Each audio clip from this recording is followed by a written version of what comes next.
Saudara-saudari, marilah kita mendengarkan renungan dengan judul Orang Baik dan Orang Jahat, yang berdasarkan pada Injil Matius bab 13 ayat 49 dan 50. Demikianlah juga pada akhir zaman, malaikat-malaikat akan datang memisahkan orang jahat dari orang benar, lalu mencampakkan orang jahat ke dalam dapur api. Di sanalah akan terdapat ratapan dan kertakan gigi. Dalam nama Bapa dan Putra dan Roh Kudus. Amin. Saudara-saudari terkasih dalam nama Tuhan Yesus Kristus. Pada hari Tuhan Yesus memberikan perumpamaan tentang pukat atau jaring atau jala. Bagi saudara-saudara kita yang berada di bibir pantai tempat tinggalnya, apalagi kalau profesi mereka adalah pelaut atau nelayan, pukat atau jaring atau jala bukanlah sesuatu yang asing. Tidak demikian untuk mereka yang tinggal di perkotaan. Mereka hanya memiliki pengetahuan sebatas informasi lewat media saja. Seorang nelayan atau pelaut tahu persis akan fungsi dari pukat itu untuk menangkap ikan. Hasil tangkapannya bermacam-macam jenis ikan. Ada yang kecil, ada yang besar, ada yang baik, dan ada yang tidak baik. Yang baik dibawa pulang, yang tidak baik dibuang atau dilemparkan ke laut kembali. Kali ini Tuhan Yesus memberikan perumpamaan tentang kerajaan surga dengan sebuah pukat. Layaknya sebuah pukat atau jala, fungsinya untuk menangkap ikan. Pada saat penangkapan ditemukan berbagai jenis ikan. Saudara-saudari terkasih, menarik untuk diperhatikan bahwa Tuhan Yesus hanya membedakan jenis ikan itu. Ada yang baik dan ada yang jahat. Sebuah cara penggambaran bahwa pada akhir zaman akan juga dijaring orang baik dan orang jahat. Lalu mereka dipisahkan.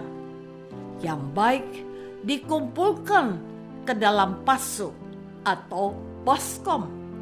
Yang tidak baik dibuang. Para malaikatlah yang mempunyai tugas untuk memisahkan orang baik dari orang jahat.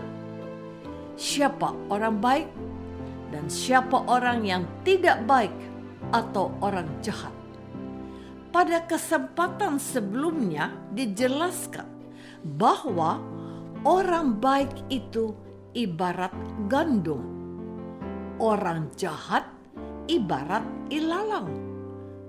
Pada kesempatan lain, Tuhan Yesus juga menegaskan, dari buahnya kamu akan mengenali pohonnya. Pohon yang baik pasti menghasilkan buah yang baik juga. Lalu, bagaimana kita bisa membedakan orang baik dari orang jahat? Mari kita mundur ke belakang. Dalam kisah pengadilan yang terakhir, dipisahkan domba dari kambing, orang baik dari orang jahat. Yang baik boleh masuk ke dalam kerajaan Allah, yang tidak baik tidak bisa masuk dalam kerajaan Allah. apa yang membedakan dan dapat menegaskan seseorang itu termasuk golongan domba dan orang baik dan yang lain bukan. Saudara-saudari terkasih, pada akhir zaman, Anak Manusia akan datang dan membuat perhitungan dan mengadili orang-orang yang hidup di hadapannya. Kepada mereka itu dijelaskan kriteria orang baik dan orang jahat. Orang baik dapat disebut secara singkat adalah orang rajin melakukan kebaikan. Sebaliknya, orang jahat adalah orang yang tidak bisa berhenti melakukan keonaran dan kejahatan. Orang baik itu orang yang punya hati pada penderitaan sesama, sedang orang jahat tidak peduli akan nasib orang lain. Anak Manusia itu berfirman, katanya, "Marilah kamu yang diberkati oleh Bapa-Ku, terimalah kerajaan yang telah disediakan bagimu sejak dunia dijadikan. Sebab ketika aku lapar, kamu memberi aku makan. Ketika aku haus, kamu memberi aku minum. Ketika aku seorang asing, kamu memberi aku tumpangan. Ketika aku telanjang, kamu memberi aku pakaian. Ketika aku sakit, kamu melawati aku. Ketika aku di dalam penjara, kamu mengunjungi aku." Sedangkan orang-orang yang jahat tidak melakukan apa yang dilakukan oleh orang-orang yang baik. Pada akhir zaman, ada pemisahan yang tegas tentang siapa yang pantas masuk dalam kerajaan sorga atau sebaliknya tidak. Mereka itu bukan orang yang hanya rajin berdoa dan berseru, "Tuhan, Tuhan." Juga bukan orang yang munafik yang pamer kesalehan supaya dipuji orang. Bukan. Sekali lagi, bukan.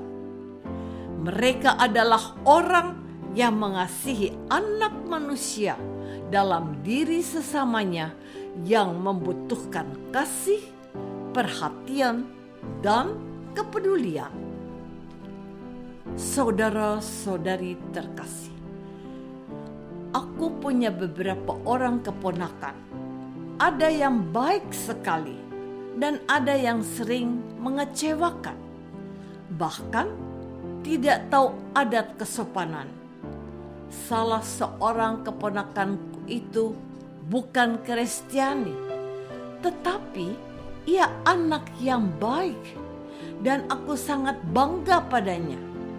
Sekalipun dia bukan pengikut Tuhan Yesus, tapi ayahnya dulu pernah menjadi orang Katolik.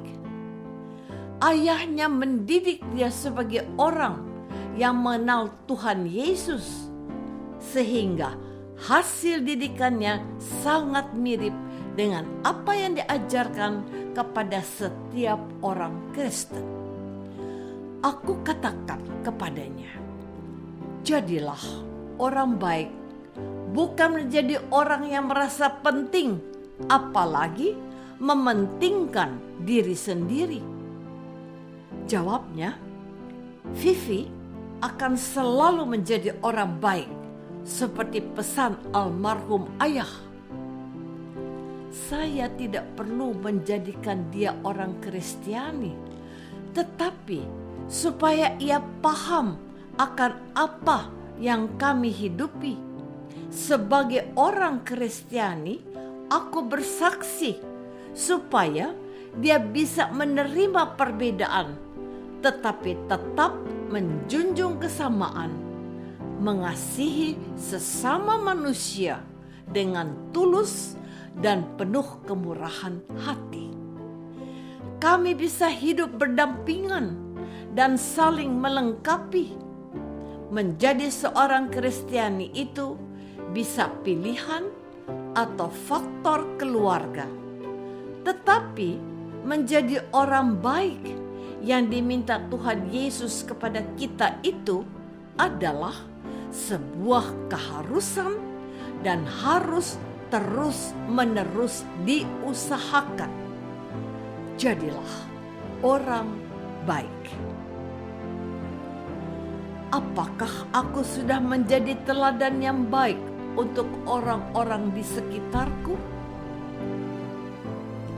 Marilah kita berdoa. Bapa yang Maha Baik, bantulah kami untuk terus-menerus berusaha menjadi orang baik yang pengasih dan penyayang serta murah hati seperti Engkau, ya Bapa. Itulah yang diajarkan oleh Tuhan Yesus, Putra-Mu, Tuhan dan pengantara kami. Amin.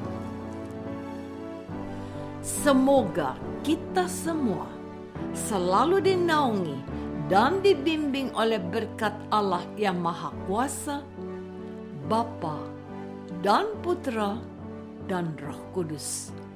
Amin.